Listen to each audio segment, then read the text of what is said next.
The Namibian education system has significantly transformed over the last few decades. 1990 marked the end of racially segregated schools and the beginning of Namibia's journey towards quality education for all. And in this way, the country went from having limited educational opportunities for the majority of Namibians to having an accessible education system. But despite the progress, the education system is still somewhat imbalanced, because while some schools might have it all, others lack crucial resources and are therefore unable to offer learners a decent education. Now let's start with the shortage of classrooms. This challenge affects many schools in the country, and every affected school deals with it in a different way. Some schools opt for the construction of makeshift classrooms, typically using poles, mud, thatch, corrugated iron, or tents. But these classrooms are not always able to withstand the impact of harsh weather conditions. For example, last year the New Era reported that the makeshift classrooms of Kandume Combined School were destroyed by a windstorm, and as a result, some learners had to be taught outside. Now, many schools have found themselves having to resort to outdoor teaching and learning. In fact, according to the EMIS education statistics, outdoor teaching and learning due to insufficient classrooms occurred at 114 schools in 2019. In most cases, however, the shortage of classrooms results in overcrowding, and based on reports, this is especially prevalent in Rundu, where some schools tend to have classrooms with about 75 to 80 learners. This means teachers have to teach much more than the required number of learners at a time, and for this reason, some learners might not get the necessary attention. Some schools also struggle with a shortage of teachers, and this presents serious difficulties. For one, the limited number of teachers at the affected schools are often overworked and may therefore struggle to cover the curriculum thoroughly, and in some cases, there are simply not enough teachers to teach all subjects, and so some subjects go entirely untaught. Needless to say, this drastically hinders learners' performance. Then there's the shortage of classroom furniture. Last year, the Namibian reported that schools in the Oshana region had a shortage of 3,126 chairs and 2,763 desks. Because of this, some learners had to share desks and others had to use broken planks as alternative desks. Now, this problem is not limited to schools in this region. The lack of desks and chairs affects many schools countrywide, and at some schools, the situation is so severe that some learners are forced to bring their own chairs from home.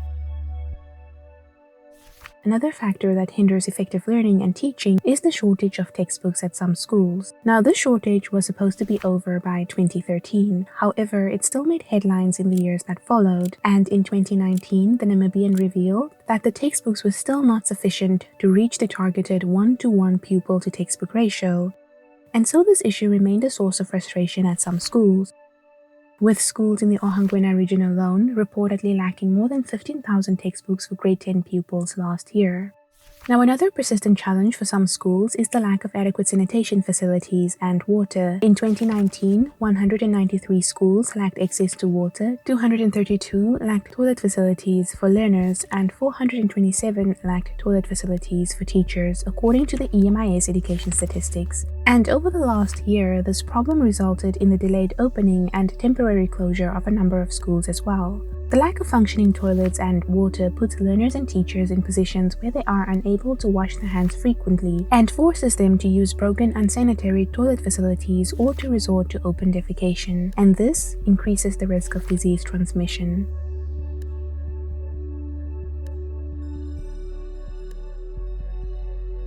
Every year, hundreds of Namibian schools also struggle with a lack of electricity.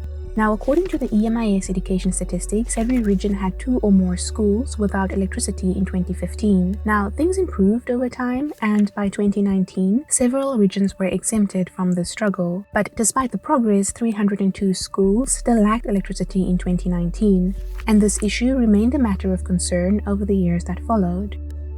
The lack of electricity limits the equipment that schools can use, and this is one of the factors that made the transition to online learning triggered by COVID-19 difficult or even impossible for some schools. The other factor was the shortage of telecommunication systems, which according to the New Era affects about 32% of public schools in Namibia. The transition to virtual learning was especially challenging for regions with a high number of rural schools, amongst them Hartab, Omaheke and Dirongo, the Namibian reported. And as this was mostly due to connectivity and technological challenges, some schools opted for the distribution of printed study materials. However, due to the vastness of certain areas, there were difficulties in reaching and distributing these materials to all learners. There are also countless barriers to the effective implementation of inclusive education in Namibia. And according to a study conducted by the Ministry of Education, Arts and Culture, one of these barriers is the lack of trained teachers. For instance, the study explained that some teachers working at schools for learners with visual impairments were unable to read Braille, use assistive technology, or modify teaching to accommodate learners with low vision.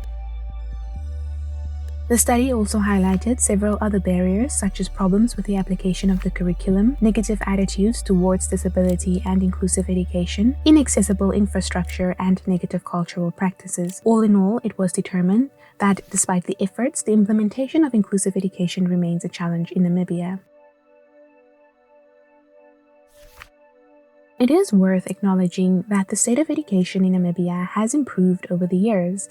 This is undeniable. However, the country still has a long way to go in terms of ensuring quality education for all, and the lack of resources and inclusivity at some schools are just some of the challenges standing between us and that goal.